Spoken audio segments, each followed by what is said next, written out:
नमस्कार दोस्तों, आप सभी का एसके स्मार्ट क्लास में बहुत बहुत स्वागत है। दोस्तों आज की वीडियो में हम बात करने वाले हैं 1857 का विद्रोह। वैसे देखें तो 1857 का विद्रोह जो मैं आपको पढ़ा रहा हूं, इसको मैंने दो पार्ट में डिवाइड किया, 2 से 3 पार्ट में डिवाइड किया। ये मेरा फर्स्ट पार्ट है क्योंकि वीडियो ये जो टॉपिक है ना थोड़ा लंबा है। लंबा का मतलब क्योंकि इसमें देखिए एक टॉपिक में इसमें हम बात करेंगे 1857 के विद्रोह का कारण क्या था और उसका रिजल्ट क्या रहा।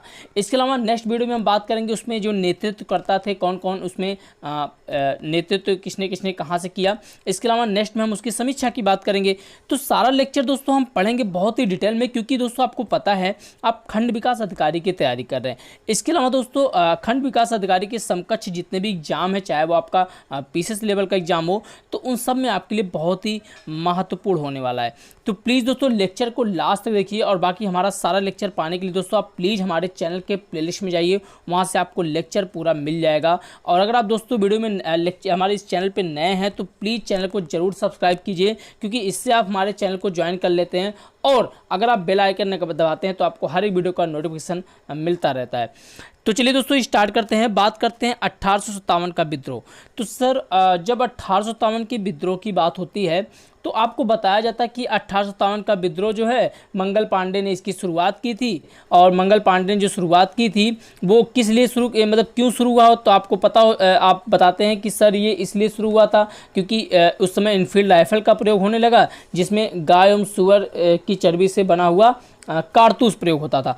तो इस तरह से आप बता देते हैं। लेकिन दोस्तों देखिए इतनी जानकारी हमारे लिए पर्याप्त नहीं है, तो हम चाहते हैं कि आप हर लेवल की एग्जाम की तैयारी करें। तो इसके लिए दोस्तों मैं इस टॉपिक को काफ़ी डिटेल में आपको बताने वाला हूं, ठीक है। चलिए लेक्चर को सुनिएगा, केवल कहानी है दोस्तों, बस आप ध्यान से सुनिएगा। जब 1857 के विद्रोह की बात आती है तो 1857 का जो विद्रोह हुआ था ये किसके शासनकाल में हुआ था, तो आंसर होगा लॉर्ड कैनिंग, जो कि गवर्नर जनरल था। कौन था? गवर्नर जनरल था।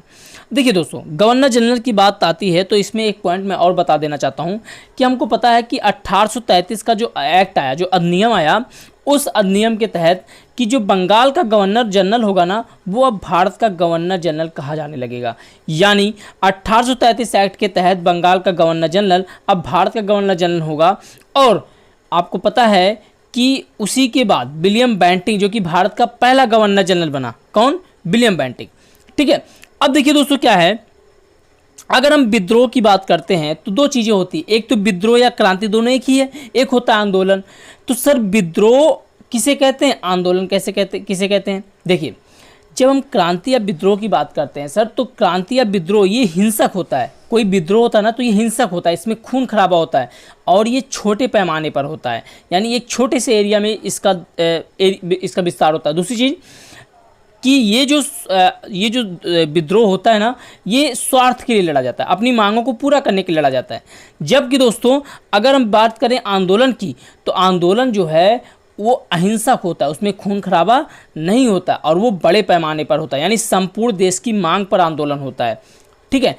तो ये चीज़ें बता दी दोस्तों। हुआ क्या कि देखिए जो हमारे मतलब ये थे, क्या नाम, अगर अब बात करें कि ये जो 1857 का विद्रोह था तो ये हुआ क्यों, ये विद्रोह जो हुआ किसके लिए हुआ, इसका रीजन क्या था, तो किस लिए ये लड़ाइयाँ लड़ी गई। देखिए कहते हैं दोस्तों कि ये जो लड़ाइयाँ लड़ी गई, एक्चुअली में कुछ लोग कहते हैं कि जो हमारे भारत जो स्वतंत्र हुआ तो ये एक शुरुआत थी, भारत की स्वतंत्रता के लिए लड़ा गया। लेकिन दोस्तों ये गलत है, ये स्वतंत्रता के लिए नहीं लड़ा गया था। क्यों? देखिए इसीलिए दोस्तों जो हमारे इतिहासकार जैसे एक आर.सी. मजूमदार हैं, जिनको भारत का इतिहास लिखने के लिए नियुक्त किया गया था, तो इन्होंने कहा कि यह पूर्ण रूप से देशभक्ति रहित विद्रोह था।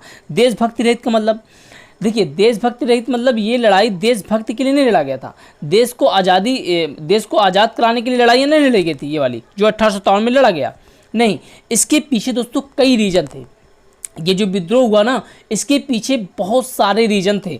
और दोस्तों इसका जो तत्कालिक रीजन था वो वही था कि जो इनफील्ड राइफल में गाय एवं सुअर की चर्बी से जो युक्त कारतूस का प्रयोग होता था, वो तो तत्कालिक कारण था। लेकिन इसके पहले भी बहुत सारे कारण थे। तो सर कारण क्या थे, उन्हीं की हम बात करेंगे, ठीक है। चलिए स्टार्ट करते हैं। तो अगर मैं कारण की बात करूं तो इसका सबसे पहला जो कारण आता है, सबसे पहला जो कारण आता है वो होता है दोस्तों वेलेजली का जो सहायक संधि था। यानी वेलेजली का जो सहायक संधि था, कौन? वेलेजली का। तो हमें क्वेश्चन भी डायरेक्ट पूछ लेता है कि सहायक संधि किसके द्वारा फॉलो किया गया था, तो वो होगा वेलेजली। किसके द्वारा? वेलेजली। तो वेलेजली की सहायक संधि, ये क्वेश्चन में बार बार आता है, ठीक है। चलिए, तो अब बात करेंगे वेलेजली का सहायक संधि। ये एक बहुत बड़ा कारण था 1857 की क्रांति का। तो इसके अंतर्गत क्या था दोस्तों, देखिए होता क्या था कि इसका जो यानी जो वेलेजली का सहायक संधि होता था ना, ये इसके अकॉर्डिंग क्या हुआ कि अंग्रेज जो थे वो कमज़ोर जो रजवाड़े होते थे ना, उनके बाहरी एवं आंतरिक सुरक्षा दोनों क्या करते थे, अंग्रेज दोनों सुरक्षा क्या देते थे, खुद देते थे। उन राजाओं को, जो कमज़ोर राजा होते थे ना, उनको बाहरी एवं यानी आंतरिक एवं बाहर दोनों सुरक्षा देते थे। और क्या कहते थे कि भैया अंग्रेज जो रेजिडेंट होंगे ना, यानी उनके रहने खाने का पूरा पूरा खर्चा आपको उठाना पड़ेगा। यानी वो सुरक्षा देंगे, उसके बदले आपको क्या करना पड़ेगा, उनके रेजिडेंट का पूरा पूरा खर्चा आपको उठाना पड़ेगा। और दोस्तों इस तरह से होता क्या था, इस संधि के तहत इस तरह होता क्या था कि जब वो धीरे धीरे वो राज्य खोखला हो जाता था ना, तो उस राज्य का विलय वो अपने अंग्रेजी शासन में कर लेते थे। तो यही था अंग्रेजों की सहायक संधि, यानी वेलेजली की सहायक संधि यही था, ठीक है। यानी वो उनकी क्या करते थे, वो उनकी सहायता करते थे और उसके पीछे उनका स्वार्थ होता था। तो ये था अंग्रेजों की सहायक संधि। और दोस्तों इस सहायक संधि के तहत जो पहला राज्य शामिल हुआ अंग्रेजी शासन में, वो था हैदराबाद। क्या था? हैदराबाद। तो ये क्वेश्चन आप क्लियर कर लीजिए कि सहायक संधि, लॉर्ड वेलेजली के सहायक संधि के अनुसार पहला राज्य यानी सहायक संधि के तहत अंग्रेजी शासन में शामिल होने वाला पहला राज्य कौन था, तो आपको बताना है हैदराबाद। कौन था? हैदराबाद, ठीक है। चलिए, अब देखिए ये तो पहला कार्य था दोस्तों। इसकी जो पृष्ठभूमि तैयार होती है यहीं से तैयार होती है, यहीं से, ठीक है। कहाँ से? वेलेजली की सहायक संधि से। दूसरा कार्य क्या था? दूसरा कार्य ये था कि भारतीयों का अंग्रेजी सेना में शामिल होने के लिए सर के बाल और मूछें मुड़वाना। इसका मतलब क्या था? इसका मतलब ये था कि अगर कोई भारतीय अंग्रेजी सेना में शामिल होना चाहता है तो उसे अपने सर के बाल और मूछें क्या करना पड़ेगा? मुड़वाना पड़ेगा। अब आप बताइए, भारतीय परंपरा के अनुसार कोई व्यक्ति तभी बाल और मूछ मुड़वाता है जब उसके यहाँ उसके पिता की क्या हो जाती है? डेथ हो जाती है, या फिर उसके घर में किसी भी, देखिए पिता के डेथ के बाद तो मूछ मुड़वाता है, लेकिन बाल कब मुड़वाता है? जब उसके घर में किसी परिजन की क्या हो जाती है? मृत्यु हो जाती है। तो ये तो अंग्रेज ज़बरदस्ती कर रहे थे, तो ये कहीं ना कहीं उनके धर्म पर क्या कर रहा था? ठेस पहुंचा रहा था ना। तो इसीलिए दोस्तों एक कारण ये भी माना जाता है। तो ये भी एक बहुत बड़ा कारण था 1857 की क्रांति का, ठीक है। और दोस्तों इसके बाद क्या होता है? इसके बाद होता क्या है कि एक चीज़ और था कि तिलक लगाने, भारतीयों को तिलक लगाने एवं पगड़ी पहनने पर पूर्ण प्रतिबंध था। अब पगड़ी पहनने पर पूर्ण प्रतिबंध था, तो पहले लोग पगड़ी भी पहनते थे, जैसे पंजाबी लोग भी क्या करते थे, वो क्या पहनते थे? साफा, मतलब पगड़ी वो भी पहनते थे ना। तो इन्होंने क्या किया कि भैया तिलक लगाओ, तिलक मत लगाओ, पगड़ी मत पहनो। तो इस पर इन्होंने पूर्ण प्रतिबंध लगा दिया। अब यहाँ से भी लोगों का क्या होता है? लोगों के अंदर गुस्सा मतलब अंग्रेजों के खिलाफ हो गया। तो यही रीजन था दोस्तों, ये कई रीजन थे जो कि 1857 की क्रांति में क्या करते थे? आग में घी डालने का काम कर रहे थे, ठीक है। यही रीजन था। और दोस्तों हुआ क्या कि यहाँ से देखिए, जब इतना सारा हो रहा था ना, तो हुआ क्या दोस्तों कि एक सैनिक विद्रोह हुआ। क्या हुआ? सैनिक विद्रोह। सैनिक विद्रोह दोस्तों क्वेश्चन पूछता है कि पहला सैनिक विद्रोह कब हुआ? तो पहला सैनिक विद्रोह जिसे वेल्लोर का विद्रोह कहते हैं, वेल्लोर विद्रोह। क्या कहते हैं? वेल्लोर विद्रोह। वेल्लोर दोस्तों आपका तमिलनाडु में है। तो ये 10 जुलाई 1806 को हुआ। तो ध्यान समझिएगा, पहला सैनिक विद्रोह कब और कहाँ हुआ? तो पहला सैनिक विद्रोह 10 जुलाई 1806 को तमिलनाडु के क्षेत्र में, यानी तमिलनाडु में हुआ, ठीक है। वेल्लोर विद्रोह जिसे कहा जाता है। और इसमें दोस्तों क्या हुआ? इसमें 69वीं छावनी के जो लीडर थे वो थे बलवंत राव फाड़के। कौन थे? बलवंत राव फाड़के। तो ये चीज़ें आप तैयार कर लीजिए, ये वेरी इंपॉर्टेंट है, काफ़ी महत्वपूर्ण है। तो ये चीज़ें आपको याद ही करनी है, ठीक है।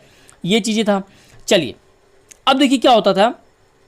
होता क्या था दोस्तों, ये जो ये मतलब ये अगर हम क्वेश्चन एक चीज़ यहाँ पे समझ में आता है कि सर ये बताइए, ये जो सैनिकों ने विद्रोह किया, तो ये विद्रोह किया क्यों, है ना? ये विद्रोह किया क्यों? तो देखिए, अंग्रेज एक टोपी पहनते थे, पता होगा कि आपने देखा होगा, अगर आपने मंगल पांडे मूवी देखी होगी, या फिर इसके अलावा आमिर खान की भी मूवी आ चुकी है। तो मतलब आमिर खान ने भी एक मूवी बनाया था जो कि लगान मूवी आपने देखा होगा, तो उसमें आपको दिख रहा होगा। देखिए होता क्या था दोस्तों, अंग्रेजी सेना में एक टोपी का चलन होता था। एक टोपी वो पहनते थे, और उसमें जो कैप चली थी ना, जिसमें जो अंग्रेज सेना ने क्या करती, उस टोपी को क्या करते, भारतीयों को भी पहनाते थे। तो होता क्या था, वो टोपी जो थी ना वो गाय और भैंस की चर्बी की बनी होती थी। यानी अंग्रेजी सेना में जो टोपी का चलन था वो गाय और भैंस की चर्बी से बनी होती थी। तो दोस्तों यही होता था। तो ये होता क्या, जो अब ये जो टोपी थी ना, ये क्या होता था, ये भारतीयों को भी पहनाई जाती थी। अब चूंकि टोपी पहनना तो अनिवार्य था, लेकिन जब इनको पता चला कि ये गाय और भैंस की चर्बी से बनी है तो ये सीधे क्या कर देते थे, मना कर देते थे। तो यहाँ से दोस्तों इसका रीज़न यही था। तो इस क्या होता था कि इन्होंने ही जो सैनिक विद्रोह हुआ ना, इसी कारण से हुआ, जो कि 1806 में हुआ। ठीक है, उसी बिल्लौर विद्रोह का रीज़न यही था।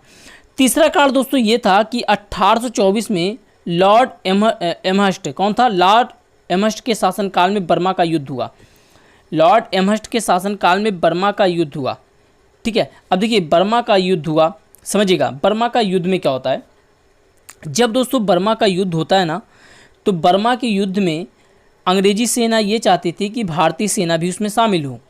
तो भारतीय सेना को शामिल होने का मतलब ये था कि अब उनको कहाँ भेजा जाने लगा, बर्मा युद्ध करने के लिए कहाँ भेजा जाने लगा कि भाई जाओ आप अंग्रेजी सेना की सहायता करो। तो भारतीय सेनाओं को भी वहाँ पे भेजा जाने लगा। अब देखिए जब इनको यहाँ पे भेजा जाने लगा तो जो भारतीय सेना थे वो सीधे मना कर देते हैं। क्यों? क्योंकि दो रीजन थे, एक तो आर्थिक कारण था और दूसरा सामाजिक कारण था। क्योंकि दोस्तों होता क्या था, एक तो जब इनको बर्मा भेजा गया तो इनकी पगार जो थी ना वो केवल 7 रुपये थी। कितनी थी? 7 रुपये। और बिना पगार बढ़ाए, यानी पगार में बिना बढ़ोतरी किए इनको बर्मा भेजा जाने लगा। बिना बढ़ोतरी किए ये बर्मा भेज रहे थे। अब बताइए, एक बिना पगार के कैसे वो वहाँ पे जाते, नहीं जाते ना। तो एक रीज़न तो ये हो गया। दूसरा रीज़न ये था दोस्तों, इनकी संस्कृति को क्या था, इनको अपनी संस्कृति खो जाने का डर था। मतलब देखिए हमारी भारतीय संस्कृति में कहा जाता है दोस्तों, कहावत था कि अगर आप अपनी नदियों को छोड़कर किसी दूसरे देश में जाते हैं तो होता क्या है कि आप अपनी संस्कृति को खो देते हैं। क्योंकि दोस्तों आपको पता है कि जब बर्मा जाना होता है तो आपको नदी पार करके जाना होगा। तो होता क्या था कि यही रीज़न था कि वो नहीं जाना चाहते थे, क्योंकि उनको पता कि अगर हम अपनी नदी को छोड़कर, यानी अपने गांव को छोड़कर, अपने शहर को छोड़कर, अपने देश को छोड़कर किसी दूसरे देश में जाएंगे तो होगा क्या, हम अपनी संस्कृति को क्या कर देंगे, हमारी संस्कृति खो जाने का डर रहता है। इसीलिए उन्होंने क्या कर दिया दोस्तों, इसीलिए ये लोग मना कर देते हैं। और मना किया जब ये लोग मना कर देते हैं तो होता क्या है कि अब ये इन पर दबाव डालने लगा। कौन? एमहर्स्ट, ये जो था ये दबाव डालता है। तो इसीलिए दोस्तों क्या हुआ कि बैरकपुर के 47वीं जो छावनी थी ना, यहाँ पे बता, छावनी के जो सैनिक थे वो एमहर्स्ट के खिलाफ क्या कर देते हैं, विद्रोह कर देते हैं। क्या कर देते हैं सर? विद्रोह कर देते हैं। ठीक है, तो यहाँ पे क्या होता है, यहाँ भी हमें विद्रोह देखने को मिलता है। तो यानी हमें ये समझ में आता है कि ये जो 1857 का विद्रोह हो रहा था, इस विद्रोह के कई सारे कारण थे। फिर दोस्तों अगला जो रीजन था, चौथा जो कारण था, वो था डलहौजी का हड़प नीति। डलहौजी ने एक पॉलिसी लाई थी दोस्तों, जिसको डॉक्ट्रिन ऑफ लैप्स के नाम से भी जानते हैं, जिसको हम हड़प नीति कहते हैं। क्या कहते हैं? हड़प नीति या गोद हड़प नीति। दोस्तों ये हड़प नीति होता क्या है, इसको समझिए। देखिए हड़प नीति ये होता था कि जो गोद ली हुई संतान होती थी, यानी जिसका कोई उत्तराधिकारी नहीं होता, मान लीजिए कोई राजा है और उसका कोई अपना बच्चा नहीं है, उसका कोई अपना बेटा नहीं है जिसको वो राजा बना सके, उत्तराधिकारी बना सके, तो वो क्या करती थी, वो गोद लेती, कोई संतान थी उसको गोद ले लेती थी। अब जब गोद ले लेती तो वो क्या करेगा, उसके संतान तो है नहीं, तो वो उसी को राजा बनाएगा। लेकिन अंग्रेजों ने क्या कर दिया कि भैया अब आप अगर आपकी संतान गोद ली, दत्तक पुत्र है यानी गोद ली हुई है, तो आप उसको उत्तराधिकारी नहीं बना सकते। अब बताइए, इतना बड़ा इन लोगों ने फरमान सुना दिया तो जाहिर सी बात है राजाओं में क्या था, अंग्रेजों के खिलाफ गुस्सा प्रकट हुआ। तो यही कारण था कि रजवाड़े भी इस विद्रोह में क्या हुए, शामिल हो गए। अब देखिए, अब एक चीज़ यहाँ पे एक चीज़ समझ में आता है। क्या समझ में आता है? हमने देखा कि जो अगर क्वेश्चन आपसे पूछा जाता है कि जो 1857 का विद्रोह था, क्या इसमें क्या ये सैनिक विद्रोह था? क्यों? क्योंकि ये सैनिकों द्वारा शुरू किया गया था। तो क्या ये सही होगा कथन? बिल्कुल नहीं, क्योंकि देखिए इसमें सैनिक भी शामिल थे। अब देखिए इसमें रजवाड़े भी शामिल होंगे। कौन? रजवाड़े भी, राजा भी लोग शामिल होंगे इस विद्रोह में। इसमें आम आदमी भी इसमें शामिल था। इसलिए हम इस विद्रोह को केवल अगर ये कहें कि ये एक सैनिक विद्रोह था तो दोस्तों ये कहना बिल्कुल गलत होगा, क्योंकि इस विद्रोह में राजा, आम नागरिक, इसके अलावा सैनिक भी शामिल थे। तो देखिए आम नागरिक क्यों शामिल हुआ अभी बात बताएंगे, लेकिन राजा क्यों शामिल हुआ? क्योंकि यहाँ पे इनका हनन हो रहा था, यहाँ पे इनका क्या हो रहा था, इनका लॉस हो रहा था। और सैनिक क्यों शामिल हुए? क्योंकि सैनिक को क्या कहता है, अंग्रेज अपने मनमाने ढंग से वो उनसे काम करवा रहे थे, तो ये रीजन था। ठीक है, इसके अलावा दोस्तों क्या हुआ कि हड़प नीति, क्वेश्चन देखिए यहाँ पे वेरी इंपॉर्टेंट, ये बहुत ही महत्वपूर्ण क्वेश्चन दोस्तों आपको यहाँ पे तैयार करना है कि हड़प नीति के तहत यानी डॉक्ट्रिन ऑफ लैप्स के तहत पहले राज्य का विलय कौन सा राज्य हुआ जो हड़प नीति के तहत शामिल हुआ? तो वो था सतारा। कौन? सतारा, जो कि महाराष्ट्र में है। तो ध्यान समझिएगा, जब मैंने आपको डलहौजी बताया, डलहौजी का बेलेजली का सहायक संधि, तो बेलेजली के सहायक संधि के तहत पहला राज्य शामिल होने वाला कौन सा था? हैदराबाद। लेकिन अब आपसे पूछा जाएगा कि डलहौजी का हड़प नीति, इसके तहत पहले राज्य का विलय किसका हुआ? तो आप बताएंगे सतारा, जो कि महाराष्ट्र में है। इसी तहत दोस्तों एक चीज़ और किया गया कि भारत में सैनिकों के लिए पोस्ट स्टाम्प शुल्क को क्या कर दिया गया? शुल्क भी लगा दिया। एक शुल्क लाया गया जिसको पोस्ट स्टाम्प शुल्क ला गया, वो 2 पैसे का टिकट भी इनको अब देना पड़ेगा, 2 पैसे का टिकट। ठीक है, ये था। एक चीज़ और था दोस्तों, कैनिंग, जो कैनिंग था ना, लॉर्ड कैनिंग, इसने समान सैन्य संहिता भी लाया। क्या लाया? समान सैन्य संहिता। और इस संहिता के तहत क्या हुआ कि यदि कंपनी चाहेगी तो भारतीयों को ज़रूरत के अनुसार कहीं भी भेज सकेगी, यानी उनकी इच्छा के खिलाफ जाना। किसकी? अंग्रेज जो है भारतीयों की इच्छा के खिलाफ जा रहे थे। अब बताइए, अगर भारतीयों, सीधी सी बात है, आप अपनी इच्छा से भारतीयों को कहीं भी भेजेंगे, वो भी बिना पगार बढ़ाए, बिना कुछ उनसे राय लिए, तो ये चीज़ें गलत होंगी ना। यही चीज़ था। तो यही रीज़न था कि भारतीय अब धीरे धीरे अंग्रेज़ों के खिलाफ क्या कर रहे थे, यानी भारतीयों का गुस्सा अंग्रेज़ों के खिलाफ धीरे धीरे क्या हो रहा था? बढ़ रहा था। तो ये था 1857 के विद्रोह का कारण, जो कि हमने देखा कि कई कारण थे, कई कारण शामिल हो रहे थे। ठीक है, लेकिन दोस्तों असली मज़ा तो तब आता है जब एक घटना घटती है। अब वो घटना क्या थी दोस्तों? इस घटना को तत्कालिक कारण भी कहा गया, यानी 1857 के विद्रोह का तात्कालिक कारण कौन था? यही रीजन था। देखिए क्या था, अभी मैंने आपको पहले ही बताया वो लेक्चर। तो देखिए होता क्या था दोस्तों, बताते हैं कि एक अफवाह फैली थी दिसंबर 1856 में। क्या होता दोस्तों कि ब्राउन बेथ की जगह इनफील्ड राइफल का प्रयोग होने लगा। क्या होने लगा? इनफील्ड राइफल का प्रयोग होने लगा। और इस इनफील्ड राइफल में जो कारतूस का प्रयोग होता था दोस्तों, वो कारतूस, उस कारतूस के ऊपर एक गाय एवं सुअर की चर्बी से युक्त यानी कारतूस का प्रयोग होता था। तो उसमें गाय एवं सुअर की चर्बी से बना होता था। ठीक है, ध्यान समझिएगा, गाय एवं सुअर की चर्बी। अब देखिए, गाय कहते हैं जो कि हिंदुओं का क्या है, गाय जो है हिंदू में पूजनीय है, तो वो उनकी चर्बी का तो प्रयोग कर नहीं सकते थे। ठीक है, तो इसी तरह सुअर का भी, क्योंकि सुअर से भी लोग क्या करते हैं, वो उसको दांतों से तो लगाएंगे नहीं।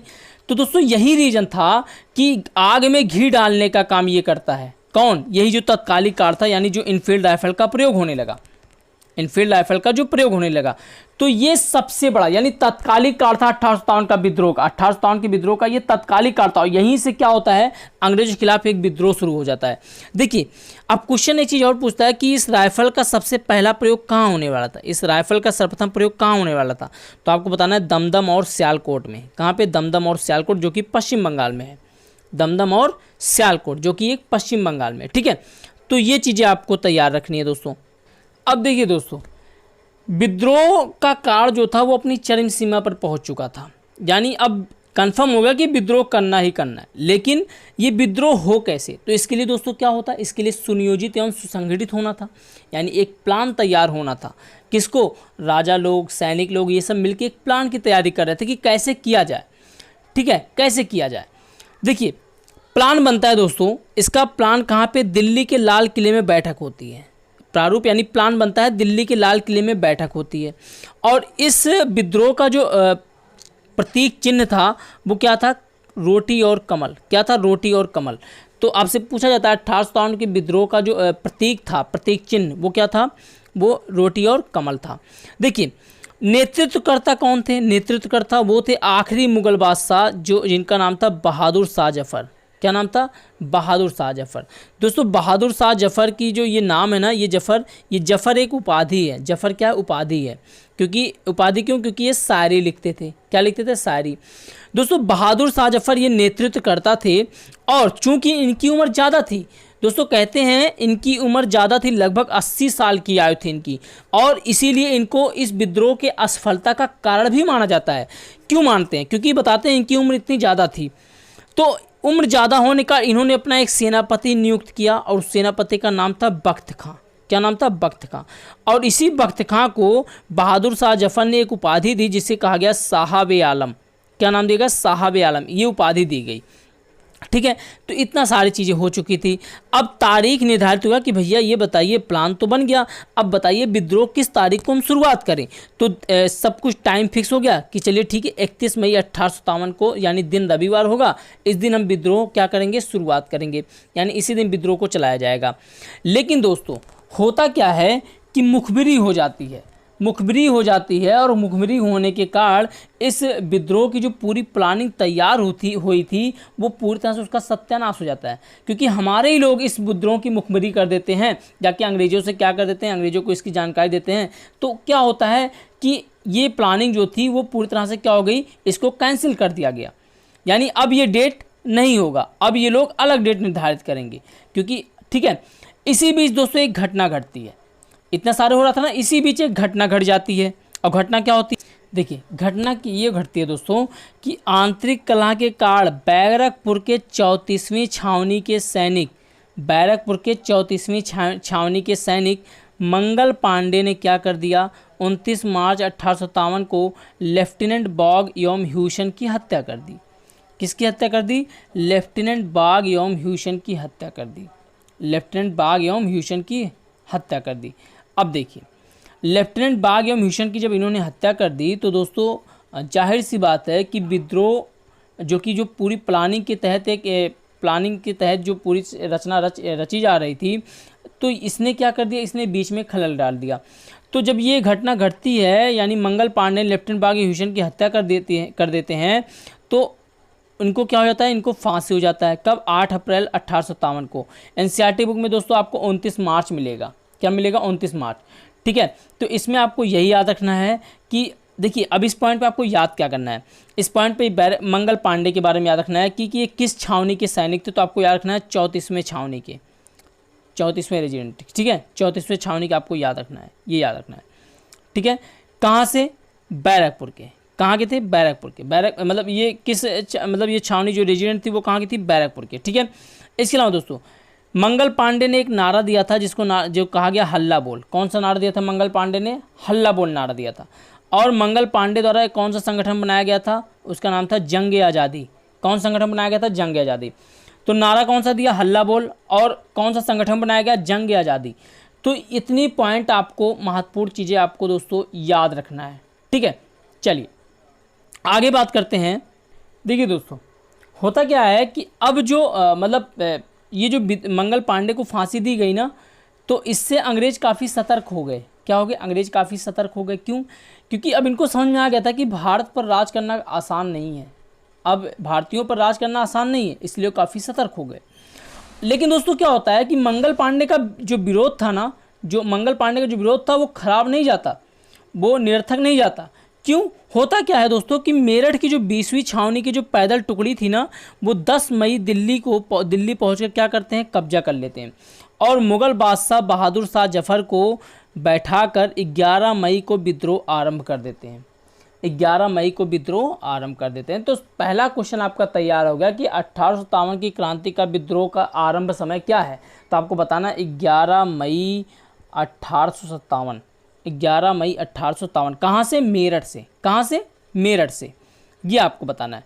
ठीक है, और एक चीज़ ध्यान से समझिएगा दोस्तों कि ये जो विद्रोह हुआ ना, ये जो विद्रोह हुआ, इस विद्रोह में बताते हैं, इस विद्रोह के एक प्रत्यक्षदर्शी, यानी खुद की आंखों से देखने वाले, वो कौन थे? इनका नाम था मिर्जा गालिब, जो कि एक गायक थे। कौन थे? मिर्जा गालिब, जो कि एक गायक थे, मिर्जा गालिब। ठीक है, तो इन्होंने अपनी भाषा में कहा कि ए खुदा इतना खून तो दिखाया, अब क्या देखना बाकी है।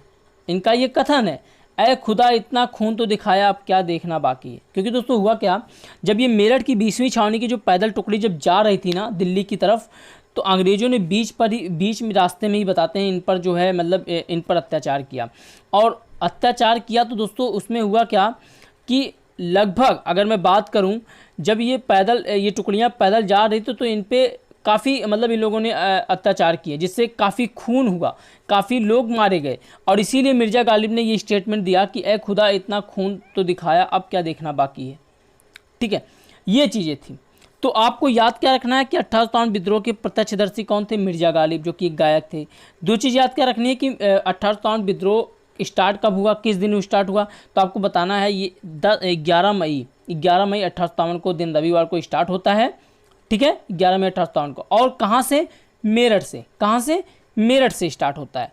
ठीक है, तो बहादुर शाह जफर का दिल्ली पर तो कब्जा करके उनको बैठा दिया था। लेकिन अंग्रेज क्या करते हैं दोस्तों कि 20 सितंबर 1857 को बहादुर शाह जफर को क्या करते हैं, हुमायूं के मकबरे के पास पकड़कर उनकी पत्नी जीनत महल के साथ रंगून भेज देते हैं। रंगून यानी जो कि बर्मा में है, म्यांमार जिसे हम कहते हैं, तो वहाँ पे ये भेज देते हैं।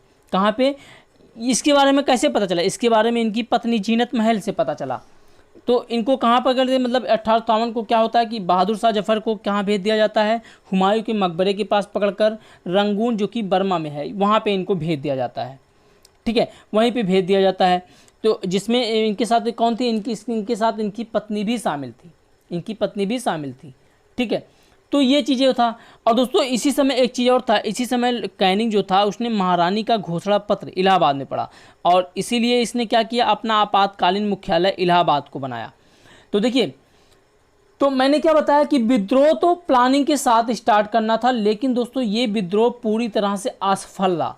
पूरी तरह से ये विद्रोह असफल रहा दोस्तों। क्यों? क्योंकि इसमें अपने ही लोगों ने क्या किया, मुखबिरी की। और मुखबिरी करने वाला कौन था? मिर्ज़ा इलाही बख्श था। कौन था? मिर्ज़ा इलाही बख्श। देखिए, अपने ही लोगों ने इसमें मुखबिरी की। याद रखिएगा, अभी आगे आपको बहुत सारे ऐसे केस मिलेंगे जहाँ पे कुछ राजाओं के साथ उनके खुद के सेनापति लोगों ने ही क्या किया, विश्वासघात किया। जैसे कि आपने देखा होगा सिराजुद्दौला के साथ मीर जाफर ने विश्वासघात किया।